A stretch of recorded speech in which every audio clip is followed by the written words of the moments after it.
Mabiyayang Pasko sa ating lahat. Yes, sabihin na po natin Pasko because sa ating mga born again believers, araw-araw po ay birthday ni Jesus, no? Siyempre, alam naman natin na pinagdiriwang natin ito tuwing December 25. Pero alam ninyo, pinanganak po si Jesus hindi po December. Pinanganak po siya September. Okay, no? May paliwanag po dyan, pero at saka ko na po papaliwanag yan, pero pagtuunan po natin ang pansin ngayon, bakit po ba may Pasko? Bakit po ba merong magdiriwang ng Kapaskuhan? Well, isa lang po ang rason, and I would like you to get your Bibles. Open with me to Galatians chapter 4 verse 4. Galatians chapter 4 verse 4, and I'm gonna use the NLT version para mas madali nating maunawaan ang gustong iparating ni Jesus sa umagang ito sa atin. Galatians chapter 4 verse 4. Ito nakalagay dito sa NLT. But when the right time came, God sent His Son, born of a woman, subject to the law. Okay? Tignan natin to. God sent Him, talunin natin sa 5. God sent Him to buy freedom for us who were slaves to the law, so that He could adopt us as His very own children. Tignan nyo to. Tuloy na natin. 6.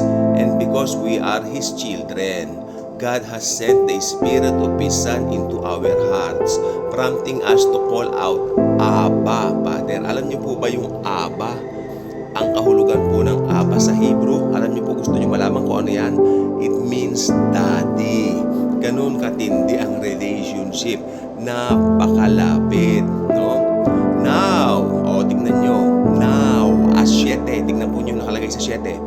Hindi ko sinabing now 7, ano? Now, tingnan natin sa verse 7 ako. Now, you are no longer a slave, but God's own child. And since you are His child, God has made you His heir. Okay? Maliwanag po ba? Christmas is about the God who became human being. Siya ay Diyos. Naging tao. Sabi kasi niya rito, tignan nyo, at ito gusto ko po itong sumunod na talata, itong 6, itong 5. God sent Him to buy freedom for us who were slaves to the law, so that He could adopt us as His very own children. Nagkatawang tao pala siya para yung mga makasalanan ay Kanyang i-adopt bilang Kanyang mga anak. At palayain yung mga Hudyo sa batas ni Moises. Pero hanggang ngayon, pasaway naman ayaw tumanggap sa Panginoon. So nabuksan sa mga Gentiles. Grace, biyaya. Kaya itong age natin na ito ay napakahalagang alam natin kung ano pa tayo. We are in the church age. Okay? At tayo po ngayon ay nag-i-enjoy ng mga biyaya at mga kapakinabangan doon sa ginawa ng Lord Jesus sa krus ng Kalbaryo. Okay?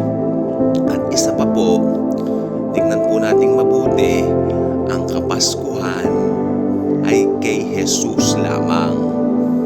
Ibig ko sabihin, there is Christmas because there is a child born in a manger. That is the God of gods who became human being 2,000 years ago. Okay? So, nagkatawang tao ang verbo. Sa pasimula ay ang verbo at ang verbo ay sumasa Diyos at ang verbo ay Diyos. Nagkatawang tao ang verbo at nakipamayan sa atin. Hindi ba kayo natutuwa? Ang Diyos na nag-create ng buong galaxy, ng buong sanlibutan, no? Ng buong Milky Way, ay nanahan sa Kanyang sariling creation upang tayo ay bigyan ng buhay na ganap at kasiyasiya. Unang-una, again, ituturo ko, may Pasko dahil may verbo. Ang verbo ay Diyos, nagkatawang tao. Ang pangalan niya, Jesus. May mga Christmas party po ngayon. Kagabi lang po ay may nag-Christmas party sa kapitbahay namin. Mga kamag-anak ko pa po. Mga unbelievers po sila. Yan. For them, Pasko is about regalo. Sa kanila, Pasko is about regalo. Pasko is about material things. Nandiyan yung mga ibang pinsan ko, Yossi dito, yung inom dito, inom doon. Am I condemning? No. I'm not condemning. Ginagamit ko na lang po yung mga ganyaan upang inyong maalaman. At sa pagkaalam ninyo, may kapakinabangan din naman.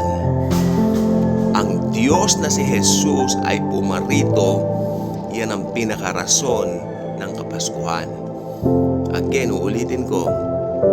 Ang Diyos na si Jesus ay pumarito sa kanyang sariling creation upang tayo ay iligtas sa kasalanan. Yun ang pinakamahalagang puso ng kanyang misyon sa lupa. Ministry sa lupa. At sa kagandahang loob na rin ni Jesus, naganap na niya ang lahat. Kaya kung sino man ang lalapit sa kanya ng may buong pananampalataya, tatanggapin siya bilang Lord and Savior, bilang personal na Lord and personal na Savior ng kanyang buhay. Paniniwalaan niya na si Jesus lamang ang kaligtasan, sapat na yung ginawa ni Jesus sa krus ng Kalbaryo. Wala ka na maaaring idagdag pa. Dahil wala kang karapatang magdagdag. Uy, tao ka lang, uy. Tumigil ka, okay? Wala kang pwedeng idagdag, no? Si Jesus ay Diyos. Siya lang ang may karapatang magligtas sa kanyang creation. Kaya nga nagkatawang tao siya eh.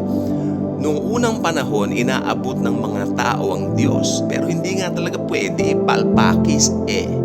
Kaya nga ang Diyos nagsakatawang tao. At nung nagkatawang tao ang Diyos, niligtas tayo.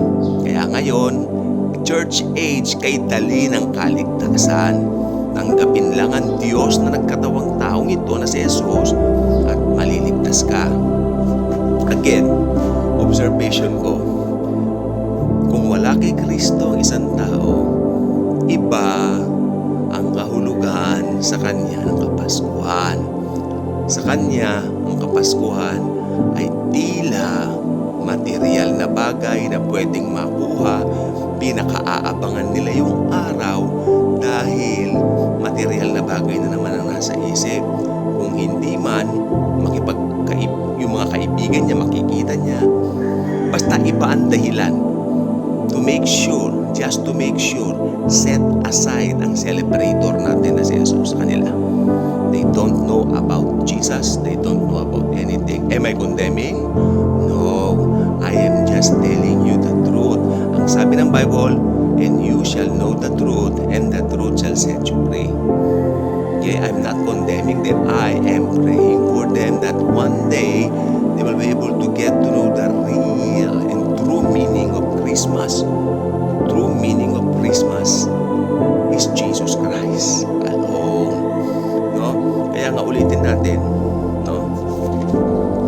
Sabi niya, but when the right time came, God sent His, tignan niyo ha, Son, born of a woman, subject to the law.